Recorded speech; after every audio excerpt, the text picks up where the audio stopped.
Hey everyone, and welcome back to the History of Video Gaming. My name's Wes, and I am here, as always, with Ben. How are you doing today, Ben?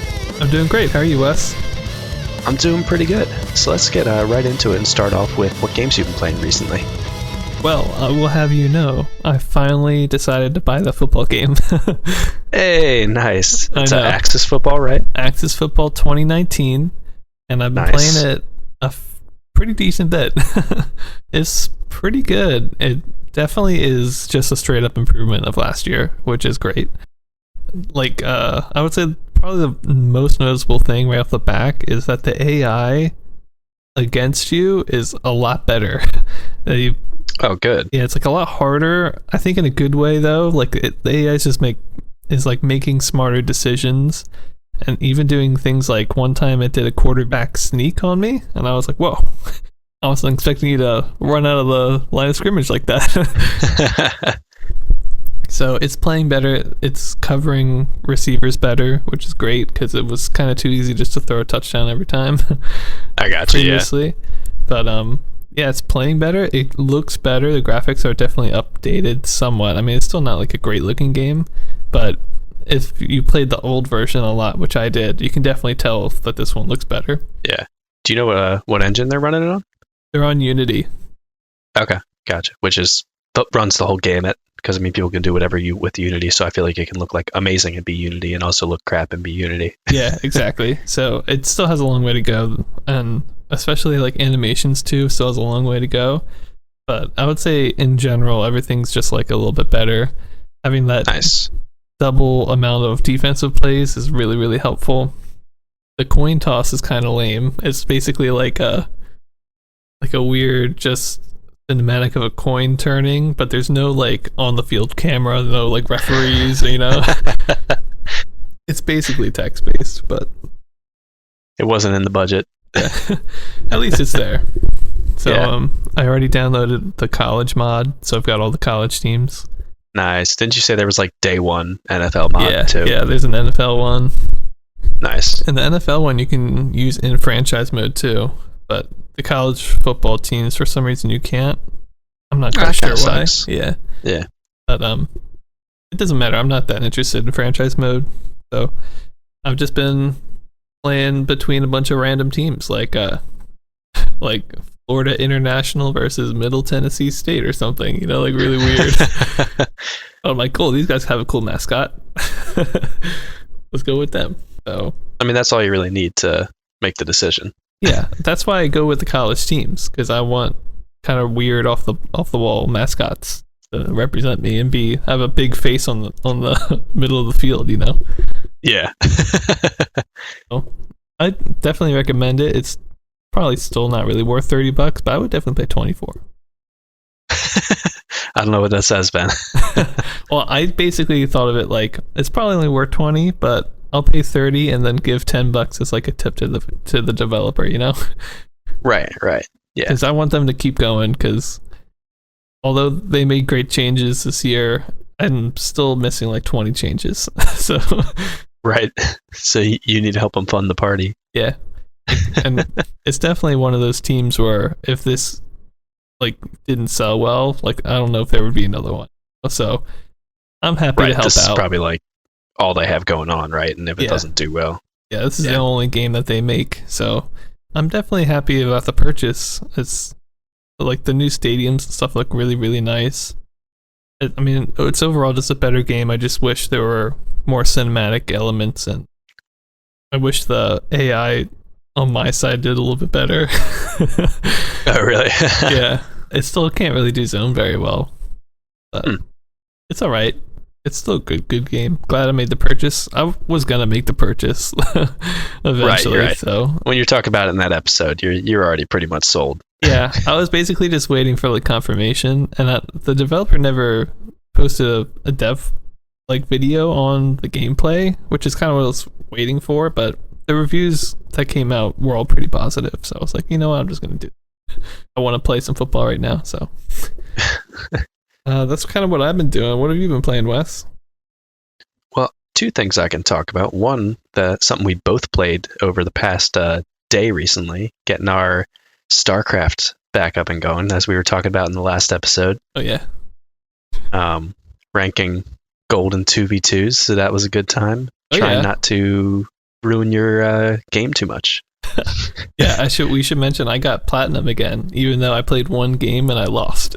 Right. Yeah. So StarCraft knows Ben's good, and I haven't tried my solo rankings yet because I'm too worried I'll get bronze. No, I'd probably get silver, but yeah, silver is fine. So yeah, doing that, and the other game that I've been playing a lot recently is something I'd never heard of at all before, called Mindustry or Mindustry. I'm not sure how to say it. It's like mine and industry, so you could go either way. And my friend had just been playing it. I'm not sure where he found it, but it turns out it has co-op, and it's basically like a mining, base building, tower defense kind of game. Okay. And it gives me it's like a real like Flash game kind of feel, but it has a lot of campaign and like map content kind of stuff. And I should say that I think it's just one person or maybe a very small team that's developing it. And on their website, you can get the game for free, but then you can also pay to get it if you want to support them. And it's on Steam now for $6. So yeah, basically free. So it's not that big of an investment. I've been not splurging on games too much recently, so just because hosting a server was a pain in the butt if I had the free version, and I'm no good at figuring out the whole port forwarding nonsense. Yeah. Which I should be. I feel like it's not that bad, but every time I look at it, I'm like, I don't know. So I just ended up getting that on Steam, and it made it a lot easier because then you can just invite through friends list.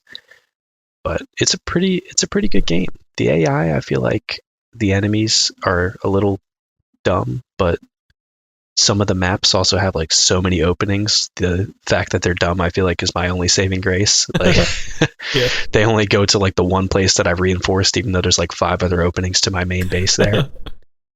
And yeah, it's kind of like a bunch of resources on the map. You have a tech tree that you unlock that progresses over the whole campaign. So you can like go back and grind in the intro levels to get more money to spend on your tech tree and do stuff like that.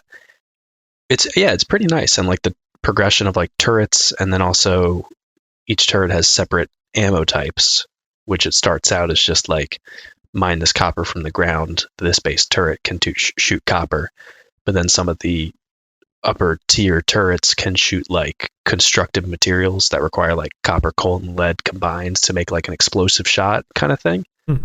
So there's definitely a lot more depth to it than I thought there was going to be when I originally started playing it. So I've been having a good time with it. I think it's probably going to be something I kind of binge, do like 30 hours of, and then I'm like, okay, I'm done with that for a while, or maybe forever. But for $6, that's a pretty good investment, I think. Looking at pictures of it real quick. Oh yeah. You'll see what I mean by the graphics. It's very Flash game. It kind of reminds me of Factorio. Yeah, maybe? Factorio kind of looks like that. Because I think my friend Var, who may be listening to this podcast when it comes out, he's the one who showed it to me, and I think he also played Factorio and said that. I think he's the one who said that it looked something like that. Well, hey, if it's Factorio, but there's like combat going on, that could be pretty cool. Yeah. You'll definitely have to check it out. It's depending on the mood you're in. I think it's right up your alley. Yeah, we'll see. It looks like, games like this, I feel like I'll play for a while and then I'll get really frustrated and just quit. Like RimWorld or something. That's kind of what it reminds me of too. Or I don't know, even like Minecraft. I'll play for a little while and then I'll be like, I'm done with this. Yeah, no, I can feel that. I played through like half of this campaign in Mindustry is how I'm deciding I'm gonna say it. And I could just deal with like without building anti-air turrets, basically, because like the air waves were so frequent or infrequent, and your base turret is air and ground. Okay. But now they have these bombers that just like go past your front line and just bomb your unguarded conveyor belts, which are like transporting all your resources. Wow. So not sure if I'm gonna rage quit from it yet, but I definitely need to take a look at how I'm building and my priorities of types of turrets and stuff, because I was just like, I only have one conveyor belt that's giving ammo to 50 turrets, so one bomb just makes it so that all my defenses are unpowered.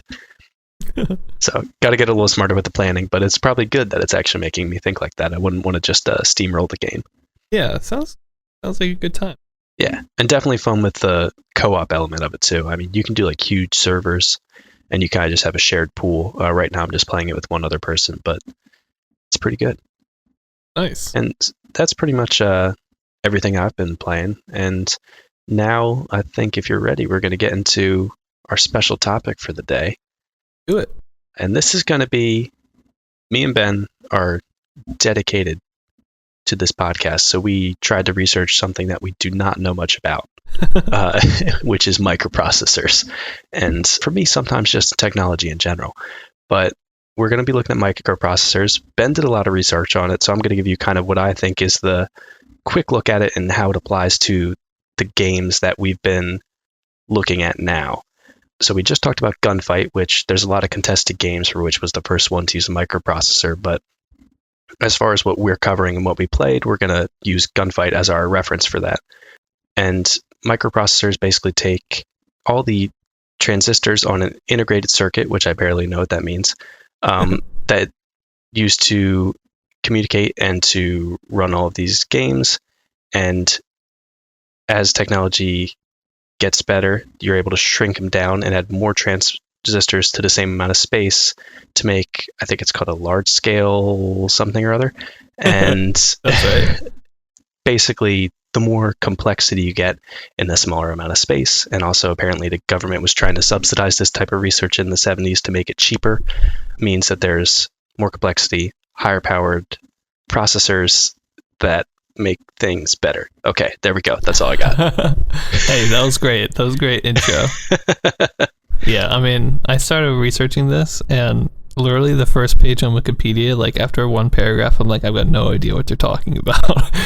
So I'll try to break it down a little bit more. I tried to really figure out, like, okay, in 72 we've got like these discrete parts, which for like the Magnavox Odyssey for instance, I think they had like, I don't know, 16 different components that would play all the games, and some of them were all in the cartridges, which is why you could take the cartridges in and out and have different physics and stuff. But on the microprocessor, all of that was just on one chip. And so I was really kind of wondering, like, okay, why could we just make them smaller? Why didn't we just do that 2 years ago? So I was really trying to figure that out. And it really all goes back to one guy, actually. As far as I can tell, a guy named Federico Fagin, who's an Italian American. And he was working on microelectronics, and he invented something called the silicon gate technology, which apparently is like one of the most impactful technologies in microelectronics. And he used it to make the first ever microprocessor way back in like 68, I want to say, which was like 7 years before when they're actually starting to be used now in games, which is kind of crazy as well. But he first, I think, did it for the US government. I want to say some of the first chips were in like airplanes and stuff. Maybe that's the reason why they were, kind of pushing this technology. But somehow this guy who like invented the technology ended up working at Intel, or that Intel hired him to make their own processor. He had already made a couple for other companies and stuff, but they were for like single machines. Some of them weren't even sold, but they were kind of in prototypes and stuff. But the Intel 4004 was the first one to really like be sold to the mass public and get a lot of recognition. And it was the same guy behind it. So that's really the one that really picks up people's interest in this. And then it takes a while for people to actually use this technology in creating video games, because there's a lot of bugs and stuff at the beginning. But by 75, I think we've got the 4004 had 4 bytes of power or something like that. And by 75, we got 16 bytes. So already is a lot better. And the thing about all this stuff is how they were able to get it so small was that self-aligned gate that I mentioned earlier, the silicon gate, what it does, I tried to figure this out. It is so complicated, but from what I can tell, you've got like a transistor part. Don't ask me what they do, but you've got a little transistor thing, and then you have like, apparently power has to go into it and power has to leave. But if power is too close to the transistor, it will shock it and destroy it. So you have electricity running through the stuff, and it has to go in and out in a very, very small space, like to get it to that microprocessor side. But how do we do that without it consistently, short-circuiting stuff? So this self-alignment gate or whatever basically aligned how close those electrical pulses come in and out of the transistor to always be just a little bit away from the transistor to never short-circuit it, but still very, very, very small. So, and they did it self-aligning somehow, so it did it by itself. So that's really the technology that started all this stuff. But it's really, really complicated. Like, there's no good resources on this, surprisingly. So yeah, well, and I feel like it's something where, you can't just dive headfirst into it the way that we tried to do, because it's such a dense, and like everything is like, well, to understand why this technology is important, you need to understand how transistors work and why they're important. And yeah. But that is our hopefully sort of lay view at how microprocessors work and why they are significant to the history of video gaming. Yeah, I did see a couple other things, actually, miscellaneous things.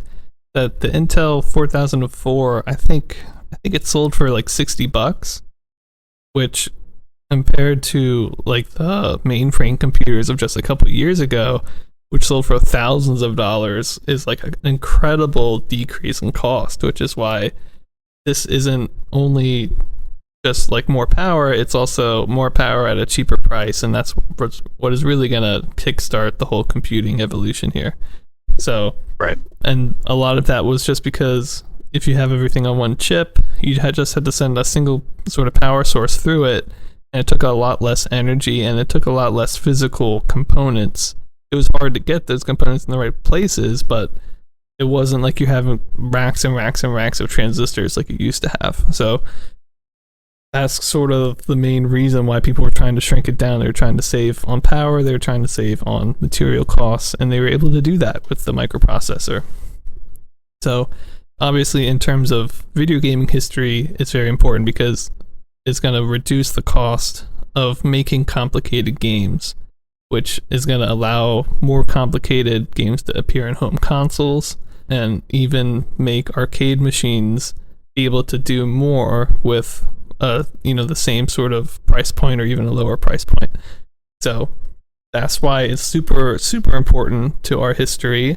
And although I can't describe it any better than that, I hope it gives you guys at home some idea of why a microprocessor is important and why we're just starting to see it now.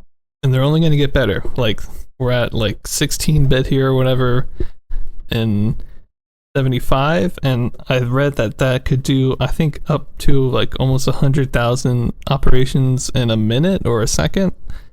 And in 2019, it's like 80 billion. Right. So, yeah. It's going to improve pretty drastically. Yeah.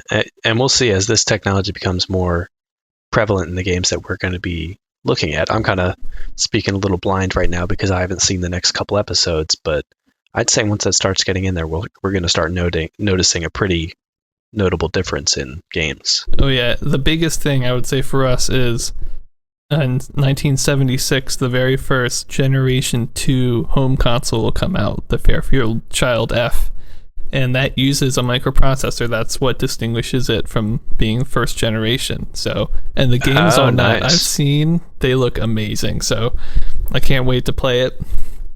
The last thing I want to say right before we go to the music is the Intel 4004 had the same processing power as like the computer that did like Birdie in the Brain or something like that, which was like weighed a ton, it took up a whole room. And exactly. In like 10 years now, it's on a single chip, which I think even back then is pretty remarkable. So because it feels like it would take a little bit of a longer time, honestly, to get a whole room full of computers in a single chip that you can hold like on your finger. But right. It didn't. They were speeding it up real fast. And those changes as we get further and further, I'm sure, are going to be maybe less noticeable on the end of the games, but I mean, like, that stuff's going to start piling up real fast. Yeah, it is. We're going to start to see games really take off. So, because, I mean, 10 years from now, if 10 years ago they had a computer that took up the whole room, 10 years from now they're playing like Super Mario Brothers 3 or something, you know? Right. I don't know. Yeah. But, which is kind of insane to think about. Yeah, so it's a really important and exciting time in the history of video gaming. So I hope you guys enjoyed that. Let's take a moment to listen to this beautiful music.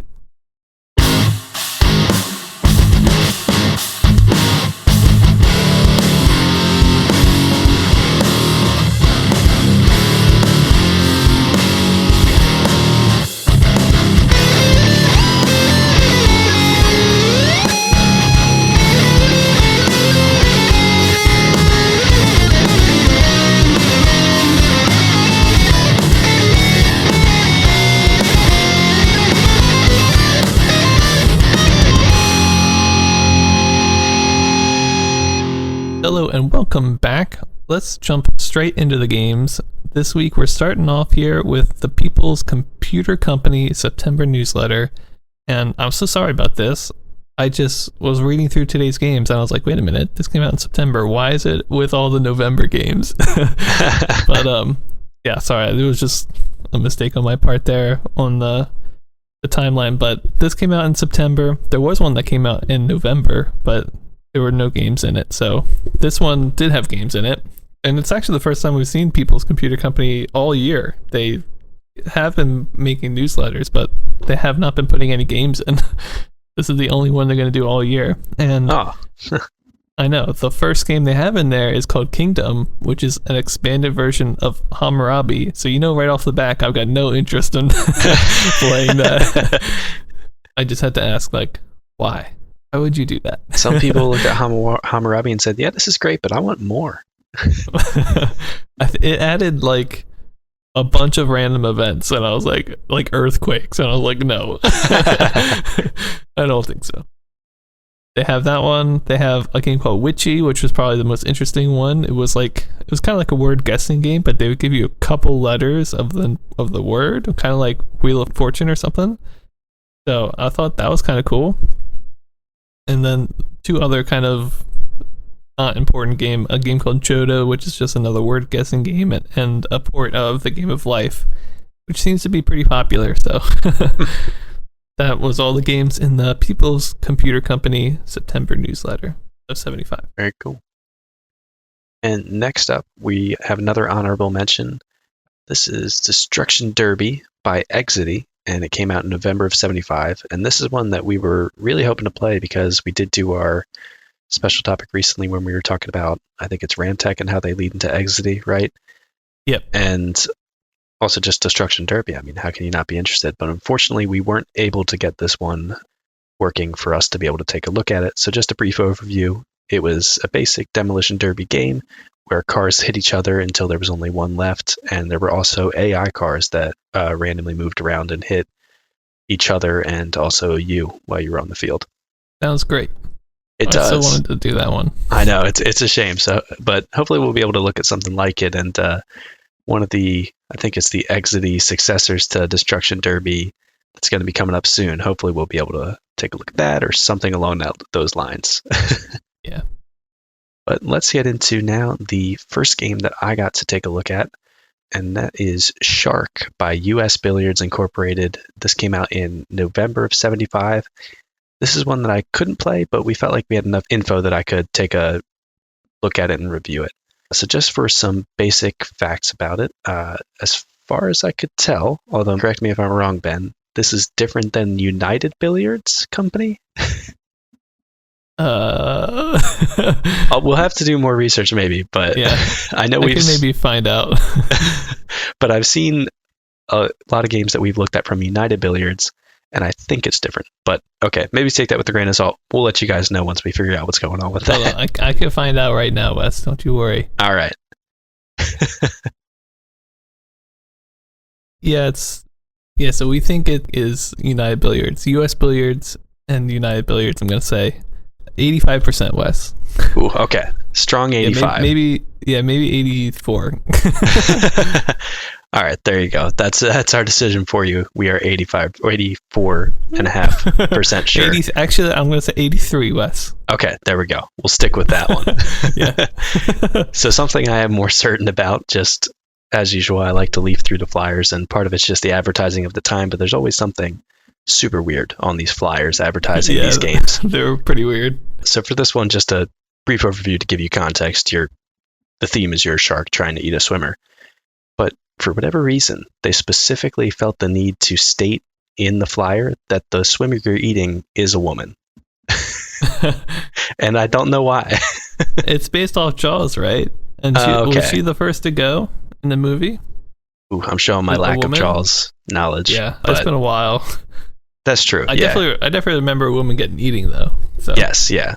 So maybe we can give benefit of the doubt with that. I just thought it was hilarious. It was like when you catch her, I'm like, wait, what? Yeah, it's probably what, just a dot or something. It is, yeah, just a dot that bounces on the screen. And also just about the cabinet in general, has some nice designs on it, and the way that you control the shark, instead of being with a joystick like a lot of games we've seen, is actually just 4 directional buttons that you push to move it around. So for the gameplay, it could actually be 1 through 4 players. In each mode, you basically start in the middle of this little kind of Pac-Man maze at the bottom of the screen, and you have to navigate your shark out of the maze, go up into, I guess, upper depths of the ocean or something. And I'm not really sure if it's a sideways or vertical look at the ocean. It's very hard to tell. But go out and then eat the swimmer, which is a dot that is just bouncing from the top of the maze up to the top of the screen and back and forth. And the sharks are just basically like brackets or C's that are all facing different directions so that you can tell the sharks apart from each other. So that's a little strange, but we'll get into that later. And there were also several different difficulties on this. I believe it was beginner, intermediate, and hard, or I forget what the hardest difficulty was called. But as far as I could tell, that just changed how difficult the maze was to navigate that the sharks were in. And if you were playing a single player version of this, instead of trying to get the most points by eating the swimmer and beating all your friends, you just have to get 5 points by eating the swimmer before they get to the shore. So there is a dotted line on the right side of the screen that's supposed to represent the shoreline. And that's kind of basically it. It's got a, from what I could tell, a blue overlay over it. I don't think it was color graphics, but I'm not positive on that because it is just black, and then all of the elements are, I'm assuming, white with the blue overlay on the screen. So that does give it kind of an ocean vibe. For graphics overall, I just gave it a 1 out of 10. And here's where we're getting into, we're doing the relative ratings, and as we move through the history, this might have been impressive in the Pong era, but the maze is just a static maze. The sharks are just rectangular C's that are facing different directions, and the swimmer is literally just a dot, and the shore is a dotted line. So there's not a lot going on. Everything else is black.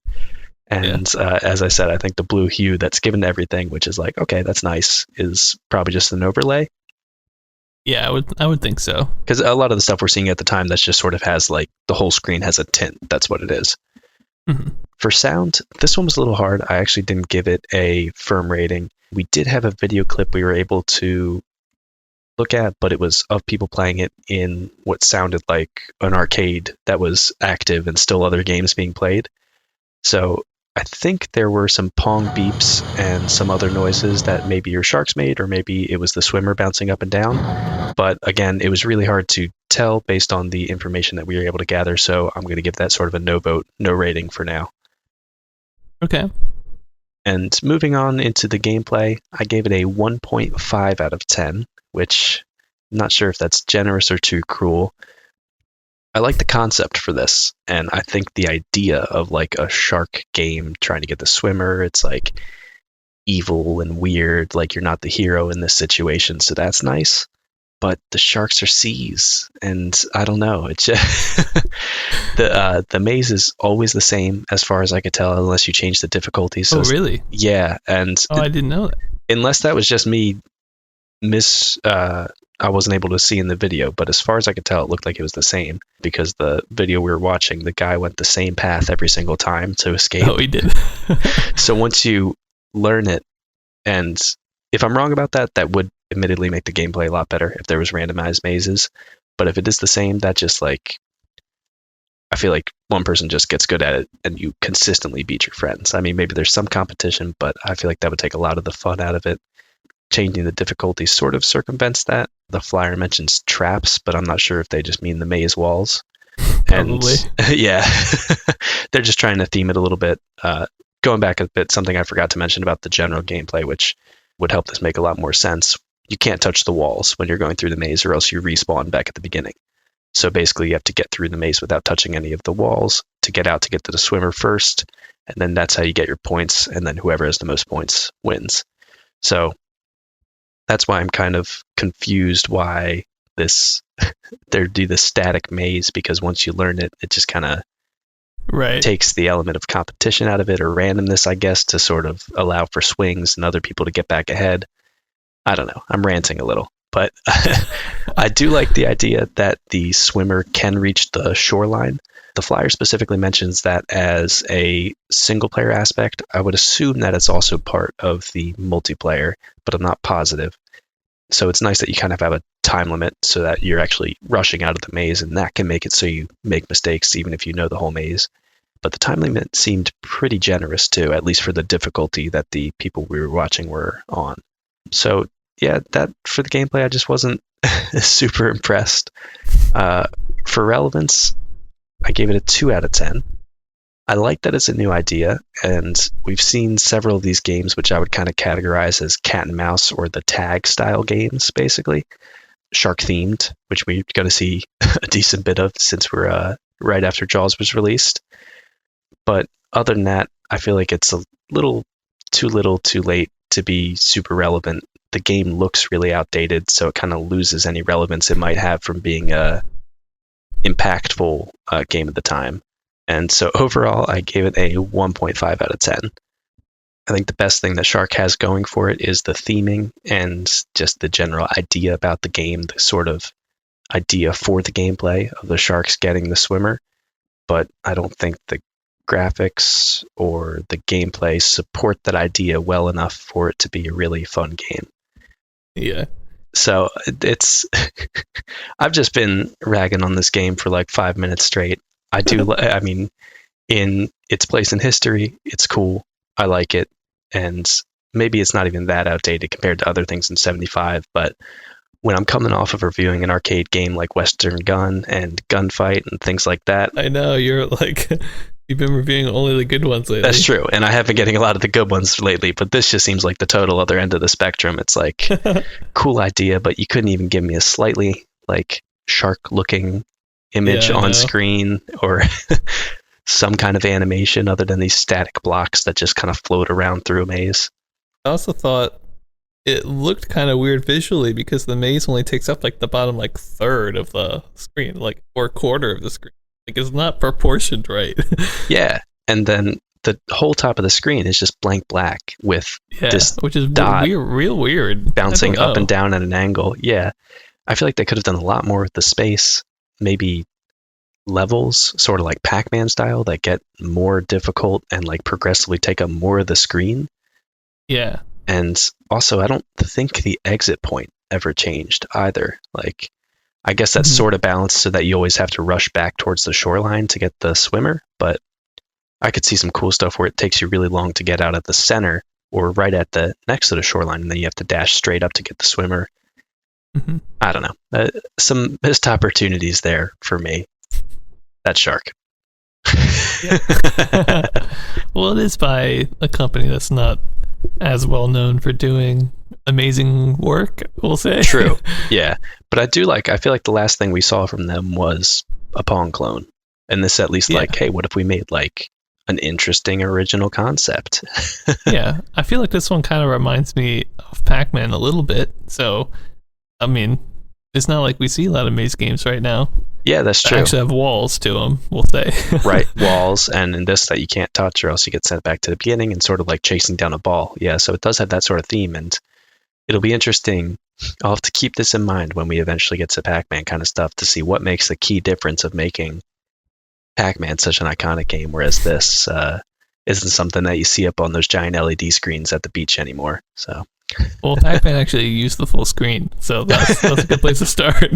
yeah, that's definitely a good place to go, and it has those waka wakas. So I mean, you can't beat that. If there was good shark noises, maybe that would have made it. Who knows? So that's my review of Shark. Getting on into an honorable mention. Next up, we have Ski by Allied Leisure, which also came out in November of '75. This one, as far as we could tell, was electromechanical, and it used ski sort of peripherals to turn using your body and your feet. But other than that, we don't have too much info on what this game was. Yep, and so moving on from there, we've got Take 5 by Fun Games, which really hope they go out of business soon. Fun Games. That came out in November of '75, and this was a arcade cabinet that included 5 different Pong variants, which is quite a lot. Most of them are the ones that we are very well aware of, like tennis and hockey and stuff, but I did have a clean sweep Pong hybrid game similar to the one that you played a while ago, Wes. What was that called? I forget. Oh, like the pinball one? TV pinball or no? No, it was like the Pong one that had the crosses in the back. Knockout. Okay, yes. Wes, you played these games. I did at one point. Yeah, it kind of had a knockout type game, and then the last one it had, which was really unique, had what they called gravity, but it kind of looked like once the ball hit the side, hit like the top or bottom of the screen, it would kind of bounce along that top or bottom line for a while and then kind of move off. Oh, interesting. So, yeah, it kind of like sticky to the side of the sides of the screen a little bit. I don't know how that would have actually worked in gameplay wise, but just like the gravity we know and love on Earth. Yeah. But like the paddles are floating up in the air, so I don't know, man. Yeah, so I don't know how that one worked. There's no emulation or videos of it. But moving on to the first thing that I rated in today's episode, we've got Video Sports by First Dimension. This is a console that came out in late '75 by First Dimension. They would only ever release 2 consoles, and it's kind of a pretty interesting one here. It's definitely on the more expensive, more kind of feature-rich consoles, I think.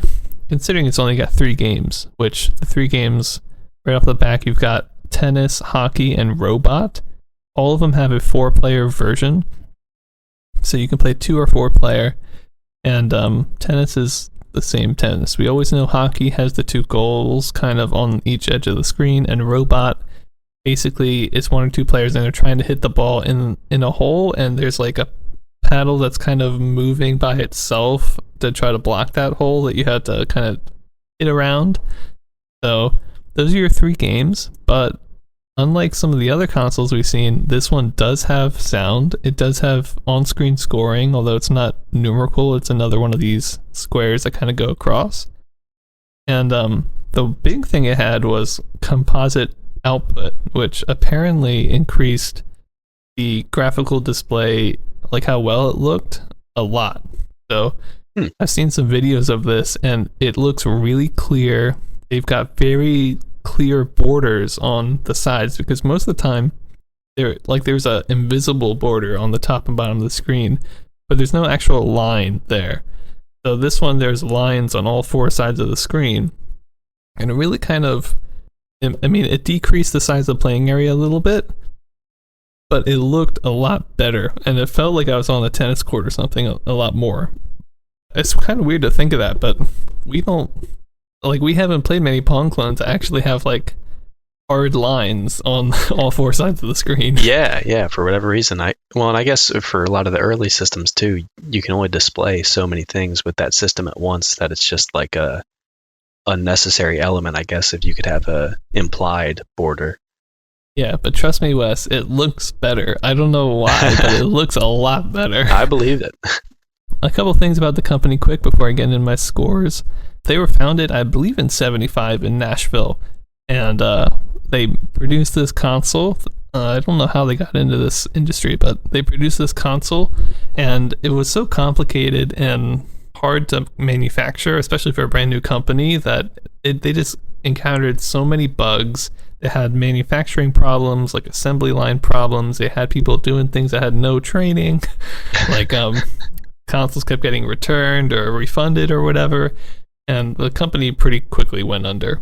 So it was partly because of that, and then as the company was on its way out of the industry, the owner of it, or at least like one of the main investors, was a guy named John J. Hooker, who was actually a politician back in the 70s, and he was somehow involved in the company and like I don't want to say stole money, but there was like some weird corruption things where people were trying to take as much out of the company before it went under as they could, and employees would often like not like their checks would bounce and stuff. Oh, yikes. So, yeah.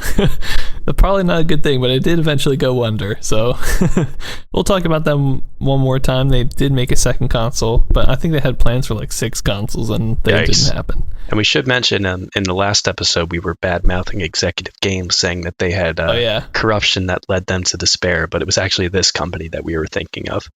Yeah, so sorry about that, Executive Games. We didn't mean it. It's really first to mention. And the last thing I want to say quickly is I found a flyer for this, and it actually had a price on it, which was $99.95, which in today's inflated money, it's about $475. So Yikes. it's pretty pricey, but I feel like you get a fair amount, even though there's only 3 games. Like, I feel like they only have 3 games, but they do them really well. So the one thing I don't like is, by the way, this is another one of those where like the console itself is the 2 controllers. You know, There's not actually dedicated handheld controllers, which means playing with 4 people seems really weird. So I don't know how that would work, but because it's like the size of like your PS4, and you got to think there's 4 different people's hands that have to touch this to play. Right. Just like shoulder to shoulder. Yeah. So it's kind of weird, but getting into my ratings, I gave the gameplay a 3 out of 10. I know the games themselves are pretty standard, but there's something about the responsiveness of playing it, and I think the overall user experience is pretty good for this one. It just looks good. It plays fine, but there's something about how they do the 2 and the 4 player that I also really like. I forgot to mention that Tennis, the 4 player mode, it splits the screen into 4 corners, and each person just has to control their own corner, which I think is a good way of doing it, rather than you've got one paddle on the side and one that's kind of like in the middle, because I feel like that can get kind of weird. Right, yeah, it's sort of like the pseudo hockey or soccer where there's like multiple on screen. Yeah, so they each person was just like way on the edge and just had to do like their half of that edge. Nice. On this one. And by the way, this is with the Pong style mechanics, unlike the Magnavox Odyssey. So I also enjoyed playing and watching people play that rather than the Odyssey version, which I think is I don't like that one as much. I like the being restricted to only being able to move vertically, and this had that, so that's something else I really enjoyed and helped impact the score a bit here for gameplay. For graphics, I gave it a 2.5 out of 10, which I think is pretty good for a console. Like I said, it's so simple, but just having those little lines on the screen to put your game inside of a tennis court or a football field or something, it really makes it like it looks a lot better. It doesn't feel like the screen's completely blank, you know? So I really, really enjoyed that. So I thought this is probably one of the best graphically looking home consoles to date. Wow, yeah. For sound, I gave it a 2 out of 10. You had your common bleeps and bloops here, but they were original. They weren't the classic Pong ones that you and I both like have memorized at this point somehow. Right. They were original. They didn't sound bad at all. They sounded fine, which is great because a fair amount of games I've been playing have been trying their hardest to be real annoying.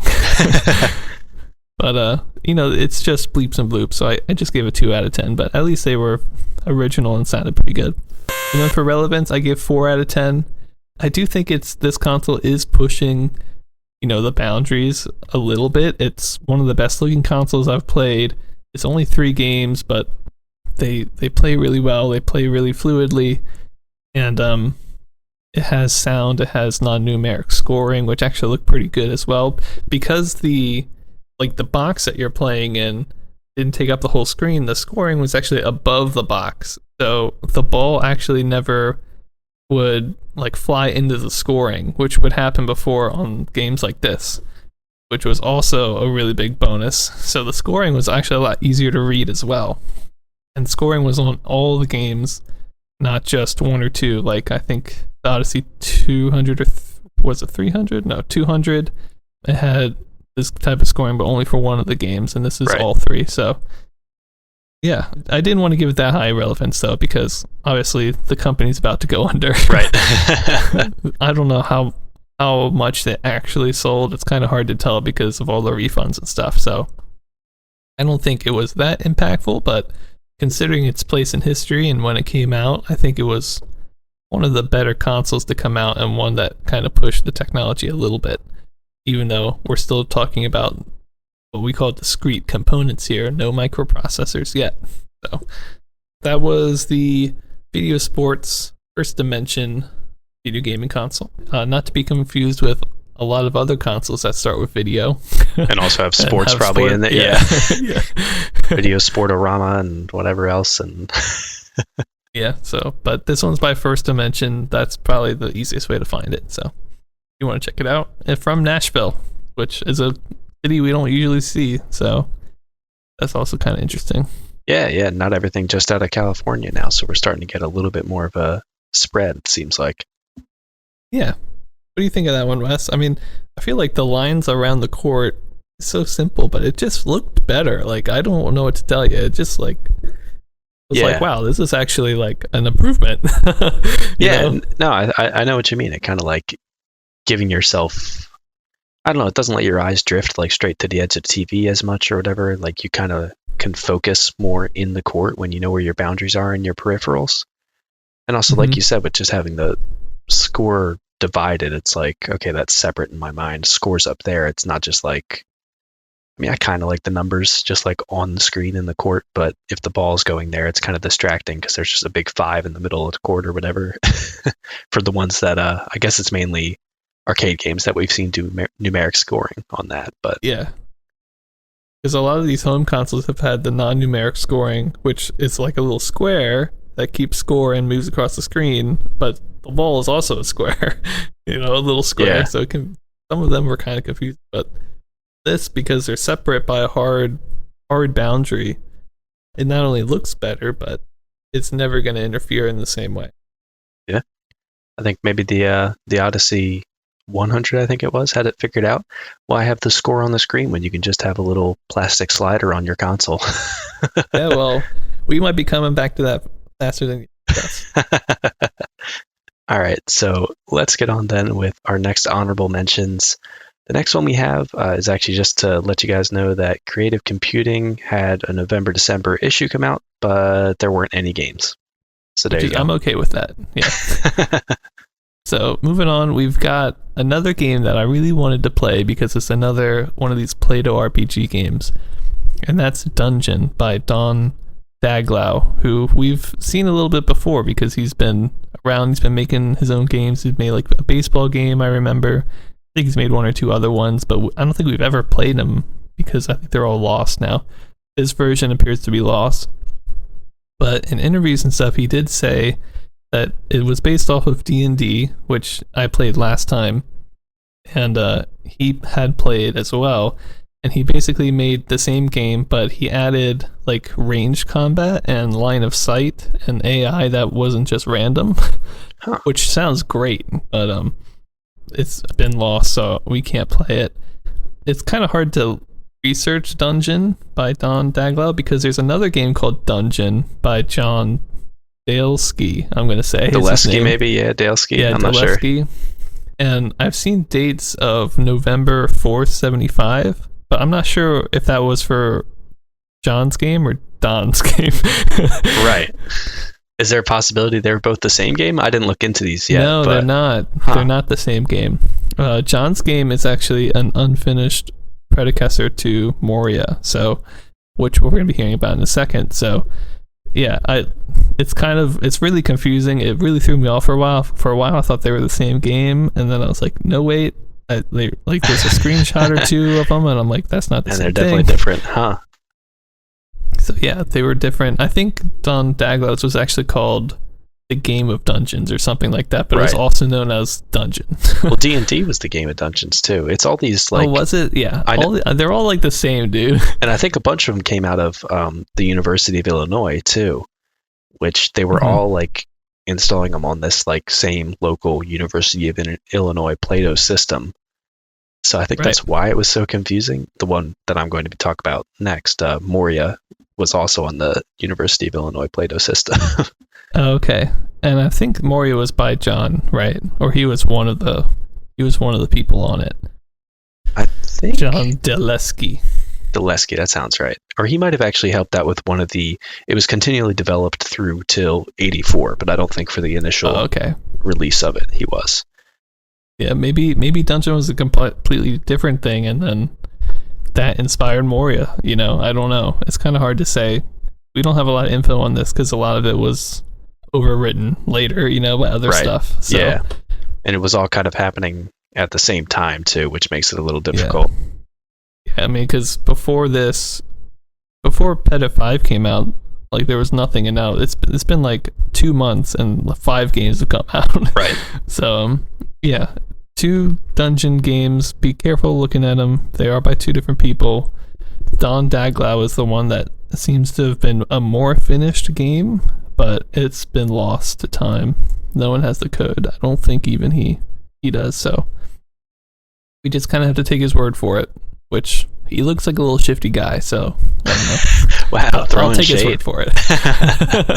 I'll take his word for it. All right. You want to get us into our next big one here, Wes? Yeah, so we've already alluded to it several times. The next one that I'm going to talk about is Moria, and fresh with 2 new names for me to butcher. This was by Kevitt Dumbcombe and Jim Batten, and it's Kevitt, not Kevin, which threw me off. Or Kevet, I don't know, maybe he's French. But either way, getting into it, one weird thing I found right when I started looking at this is that Duncombe, because I can't say his first name, apparently said when he was interviewed about this game that he didn't know anything about D&D, meaning the board game version of it, when they made this game, and also neither of them have read Lord of the Rings. So I don't know if he was implying that they just happened to make up the word Moria, or if they heard Moria, but the game itself isn't Lord of the Rings themed at all, so that kind of makes sense. And also someone who was reviewing and taking a look at this game, who I was checking out their blog post about it, they mentioned that it also doesn't have any of the same stat names as traditional Dungeons and Dragons, like strength, intelligence, dexterity, and all that kind of stuff. So it was kind of just like taking ideas, even though they said their main inspiration was actually Game of Dungeons, D&D, the game that was also, I believe, on this same Plato system. And they wanted to see if they could improve on it because they were talking to them and there was stories coming out, whether it was on campus or in the broader area, I'm not sure, but stories coming out about the problems these guys had when they made Game of Dungeons. So these 2 guys decided, hey, they wanted to see if they could improve on some of those and make their own game. So they were students at the University of Illinois. I forget the exact satellite campus where they were, and it was the same campus where Petit 5 was created. And like I said, I think some of these other ones too, but I know definitely Petit 5. You want to take a field trip, Wes? I know, right? Yeah, maybe we should go see what's going on there. Apparently, Illinois is where it's happening. Yeah, for computer games, we got, what was it, Palo Alto? Or I forget where there was a bunch of companies in California, and now for computer games, it's University of Illinois. And this was created for the Plato system. The game was persistent, and there could be other characters playing at the same time as you, which is insane. And time also passes as you play. I think since it's persistent, time does pass outside of individual battles that you have with monsters, but I'm not positive on that. But also, someone did the math. Your character ages in this game and can live to be 100. Yes. and you can still be adventuring with them as they age. And apparently it's 139 hours in game before your character dies of old age, just in case you were curious.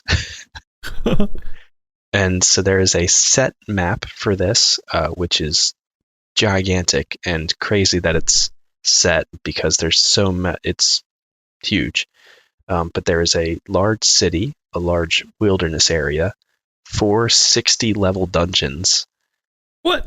Yeah, and it's just insane. But I'll get into why that's not necessarily a good thing once I get into my ratings. Yeah. So just going over the gameplay, one thing I noticed right when I started this up, because this is one that thankfully I was able to play, the opening screen just has like this cool castle on a cliff and town in the foreground made out of the wireframe graphics that this whole game is done in. And instead of the random rolling for skills like you had in Petit 5, this one had basically your primary skill. You had 4 different ones you could take, and all of your other skills were just lower. So as I mentioned, these aren't just your strength, intelligence, dexterity, that kind of thing. The stats in this one are cunning, piety, valor, and wizardry, which is Nice. a different twist. Yeah, it's not just intelligence, it's wizardry now. I like that. I do too. Yeah, it gives it a little bit more mystical air. And the screen itself, when you're playing this game, the majority of the right and left side is actually taken up with 2 informational panels. And there's a really tiny window in the center, which actually shows what your character can see. And I should mention too that, so this had the wireframe graphics, kind of similar to, I think it was the early Maze War that we took a look at. And it is first person in the same way that was too. Oh, wow. Yeah, it's crazy. It's the amount that this is different from Petit 5 is kind of nuts, but also has a lot of similarities. So when you spawn in, you start in a town. You can actually go to shops and check the prices of items at the shops. Wait, what do shops look like? Nothing. It's they as I'll get into in the graphics, there's nothing to differentiate anything except you walk up to a wall and text says, "You found a weapon shop." Oh, wow. So there's nothing That's to differentiate hilarious. it. I'll mention just briefly, the only things in this little graphical display, again, that's sort of like a tiny window on the portion of your screen. There's walls and there's walls with doors, and that's all there is. Is there like a mini map or something that there's a shop over there, or that you're even in the village? Let me wait a second. I'll get to just the experience I had with this. I'm so curious about this game. It sounds like crazy. It's absolutely insane. And the next note I have on my notes here is, okay, so this game is nuts, because as I was playing it, I took a break from writing like real notes, and I was like, what the heck's going on here? So I did want to mention, again, the blog that I was looking at was by a guy who's done an in-depth look at a bunch of RPGs called the CRPG Addict. Go check it out because he's a lot of good information on there. He did bring up the point that since this has been consistently developed over a few years until 84, it's a little hard to tell what happened when, but I'm pretty sure this is the earliest version of Moria that I was playing. But keeping that in mind, the amount of stuff in this game is just nuts. You can haggle with the merchants. You have equipment. You can navigate the dungeons in the wilderness, and the combat is semi-real time. You don't just push a button and then wait till the fight ends. What? You hit fight, and then it says you missed. And then once the you missed text goes away, you can hit fight again and keep attacking, and it tells you if you missed or if you hit. And your vitality on your right side updates every turn, so you can actually see what your current health is. It's nuts compared to what we just played. Amazing. I know, yeah, and that's why halfway through I started getting really skeptical, but I'm pretty sure this is what it was. So you can also recover vitality over time, which is really nice for when you were exploring. You didn't have to use healing spells because you started out with just nothing. You had enough money to buy a basic sword and then kind of go into the wilderness and start hacking up rats. And skills also level up as you use them, which is interesting too. So I only got like 2 levels in strength of like the 1.5, 2 hours that I played of this game. And I was a strength build. So it takes a long time, I think, but because it's persistent, you really can dedicate a lot of time to it. So going along with that, and the fact that I only played 1.5 hours, 2 hours of it, I did feel like going to this review that I could have got a lot more experience with it. but it just takes so much time to get into it. So I kind of only scratched the surface. I did end up going back after I did this review a little bit before this podcast and figured out how to navigate to some of the dungeons and check them out. Cool. But there's just tons of stuff in this. So getting into the graphics, because I have tons of stuff here and I don't want to take up an hour just talking about Moria, although it is a brilliant game. The graphics, I gave a 2.5 out of 10. For a computer game, that's pretty good for what we've been rating things at recently. The main thing that I like about the visuals, oddly enough, is the 2 information panels on the side, because yes, Petit 5, it was so difficult to just know what was going on, although they did have a pop-up screen that you could toggle that gave you some good information. But this one, you can just constantly see what equipment would have, how much money you have, what your current stats are, what your health is. And it's just like everything you need for a RPG. It's great. Yeah, because E&D didn't have that either. Had the pop-up panel, and every time you moved, it would go away. Right. Yeah, like, exactly. And I think it was the same for Petit 5, whereas this is just consistent. So you always have that information on hand. And you could also see your supplies, because I forgot to mention, you also consume food and water over time, and you have to get supplies from town. Of course. They're in like a month's worth of supplies, so you just consume them as you go. And I forget what the in-game to game time ratio is. And it's just so nice being able to see how much health you have, because you don't have to guess when you're going into fights. The treasure and monster pictures themselves for the graphics are very similar to the ones in Petit 5. It just kind of pops up above. You don't see it in the game. It's just like on the information screen. It has a little image of like a dragon, and it says, hey, that's a level 1 rat. So it was pretty similar to the ones in Petit 5, which, as I had mentioned before, are pretty good. But it looks like there are even more designs for like different type of men, whether they're like thieves or clerics or anything like that. Or thieves, not thieves. And it also looks like a lot of the images are more detailed too. So that was really nice. And the wireframe graphics for your surroundings and the tiny window you can see make it super hard to navigate. And that's where we get into the negatives of the graphics. Because the walls are either just a wall, a blank space if you're too far away to see a wall that's ahead of you, or a wall with a door on it. It's impossible. Not impossible, but really hard to figure out where you are unless you have a map. So I looked up a map, and it was put together by the same person who did this review on their blog. And they just went through and manually put it together on like sort of like an Excel sheet kind of graph paper sort of thing. And even then, I mean, I didn't realize the city is gigantic. It just has like repeating rooms that look really similar. So you can exit into the wilderness at like 3 different points from the city. So I thought if I got out of the city, I'd know exactly where I was, but I still had to like walk around in circles in rooms until I figured out what the room looked like to get myself on the map. But then that made it a lot easier, and I was able to find my way into dungeons, but he only had a couple maps done because the guy's only human, and it's so hard to map that stuff out. So overall, I got sidetracked. That was in my graphics rating of it, but the graphics are pretty simple, but there's a lot of nice elements, the main highlights being the fact that it gives you all the character information you need. For sounds, 0 out of 10. It's a computer game. There weren't any sounds for this at this time. For the gameplay, I gave it a 4 out of 10. This one was a little hard for me because everything you can do in the game is like incredible, but the navigation in the game makes it so hard to do any of the incredible stuff that you can do. Right. So I think just like anything to give slightly easier visual cues, like candles on this wall in this room, but maybe like some little dot that represents like, I don't know, a lamp on a desk in that room, like something, just slight differences would make it easier to navigate, or minimap especially. And I did see there was a way that you're supposed to be able to drop string on the ground to help you see where you've been, but I wasn't able to find how to do that in the game. Yeah.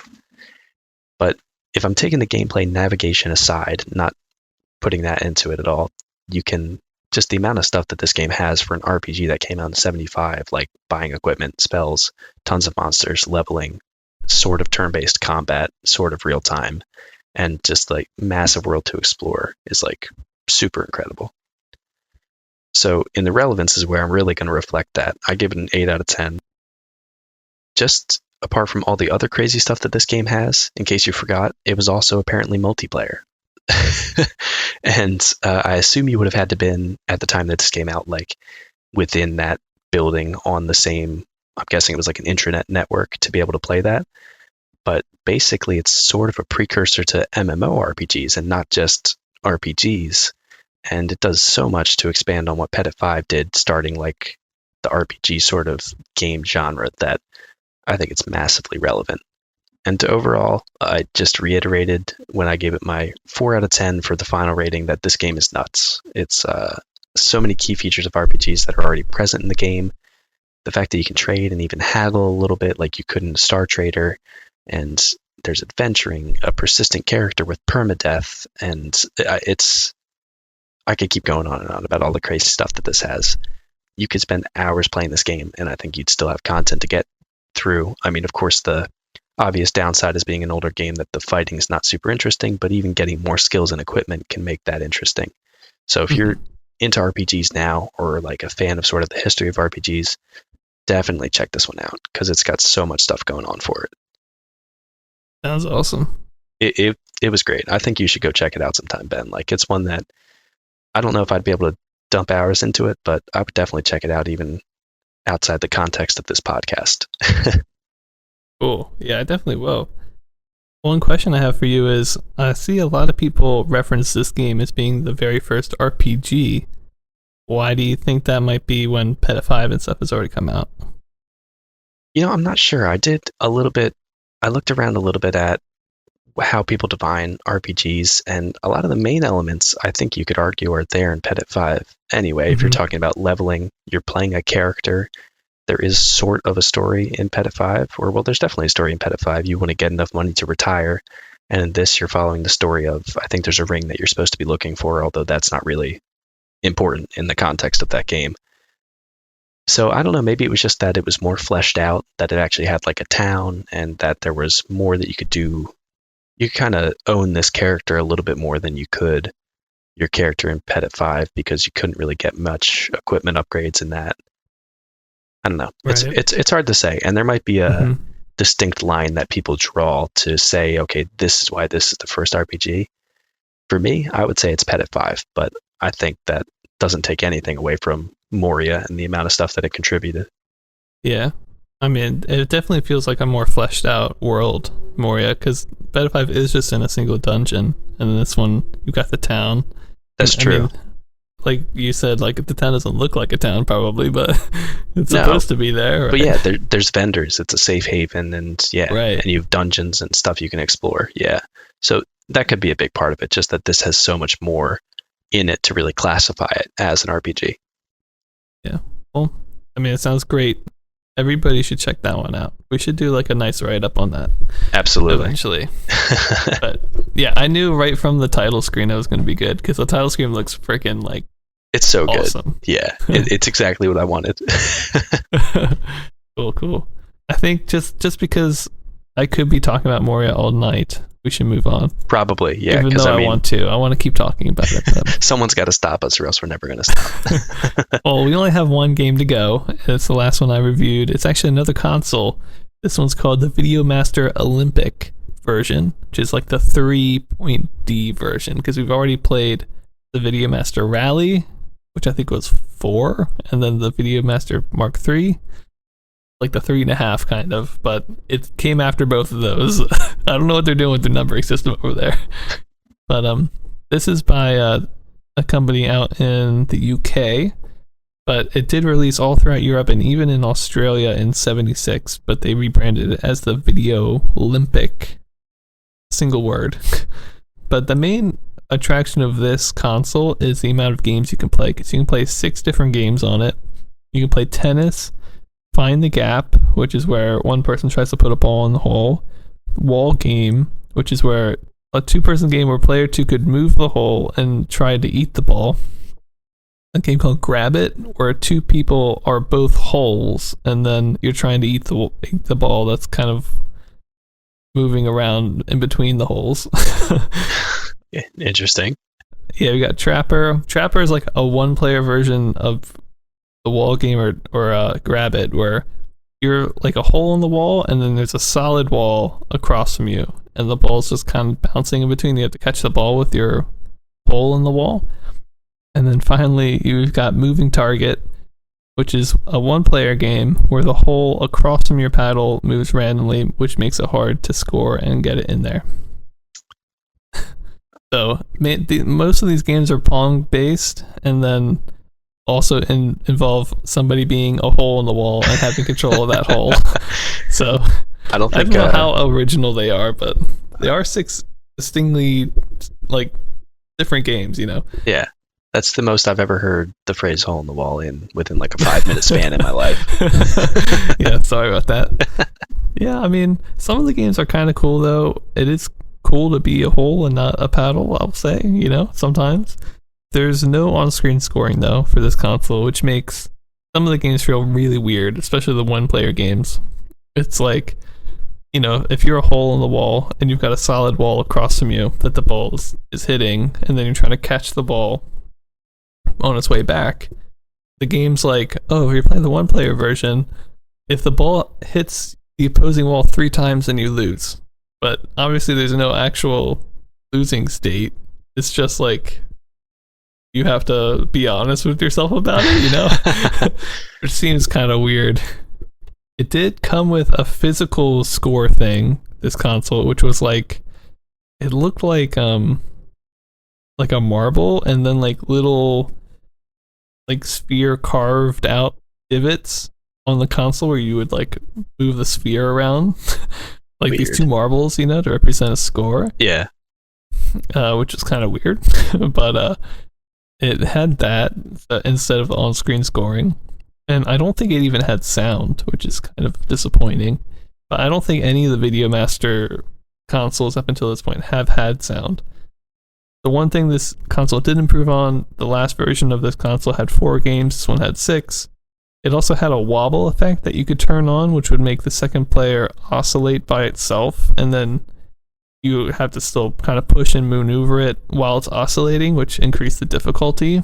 But I don't know how much better that would have made things, honestly. Yeah, this is their last game that they're going to come out, or last console that they're going to publish here in 75, after publishing 2 other consoles, the VideoMaster line, which is kind of incredible. I think they're one of the only companies that's, other than like Magnavox, I would say, that's consistently putting out consoles every year. Yeah. Kind of nice, and this is the best one, I would say, but it's just missing a lot, especially when you compare it to the First Dimension console from earlier in this episode, which was, I thought, really, really good. But getting into my scores, I gave the gameplay a 3 out of 10, which is pretty high, but that's just because you've got 6 games. There's no cartridges, so it's all on the console ready to go.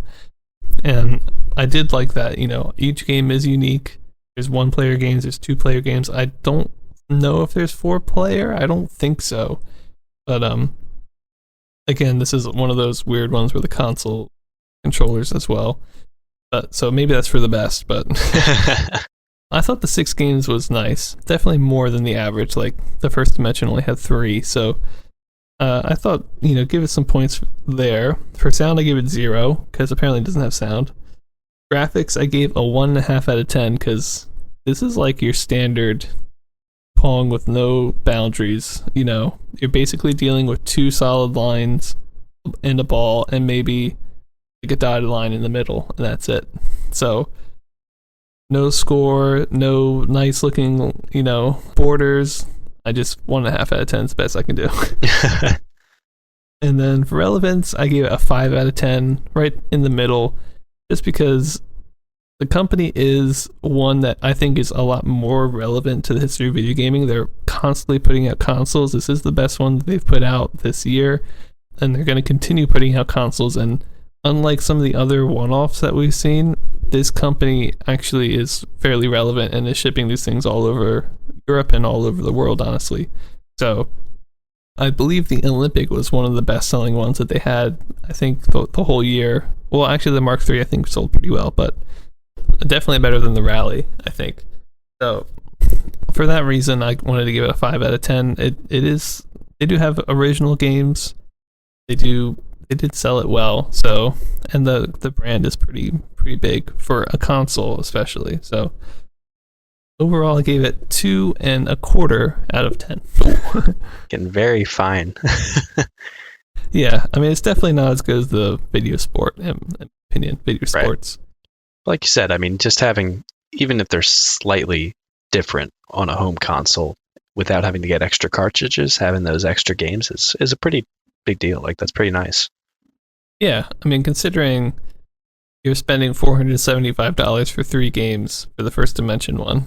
Right. I believe the VideoMasters weren't that expensive. I'm sure they were still expensive, but they were on the cheaper side of things. So to get 6 games, pretty good. It was definitely an interesting one to do. It wasn't one of my favorites to do. But I think that's going to do it for us today. I want to quickly mention next episode is going to be our last of 1975.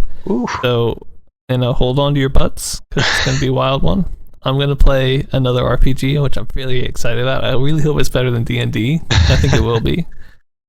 We're also going to review the last console of the year and some of the last really good and interesting games. So I hope you guys are ready for that. I'm definitely ready for 76. And I think with that, we'll close out today. Check out I almost said check out our YouTube, but we don't have a YouTube. If we ever get a YouTube, check that out. Yeah. Check out what was it? The CRPG Addict? CRPG Addict, yeah. Yeah, check that out. Check out our website. Send us emails. Send us Twitters. Tweets. Yeah, send us some tweets. I think that'll do it. Yeah. So Wes, it's been an amazing ride. It has been. Moria. I need to check that out. We'll close out this episode so we can talk about Moria some more. Oh, yeah. All right. We'll see you guys next week in the last episode of 1975. All right. See you then.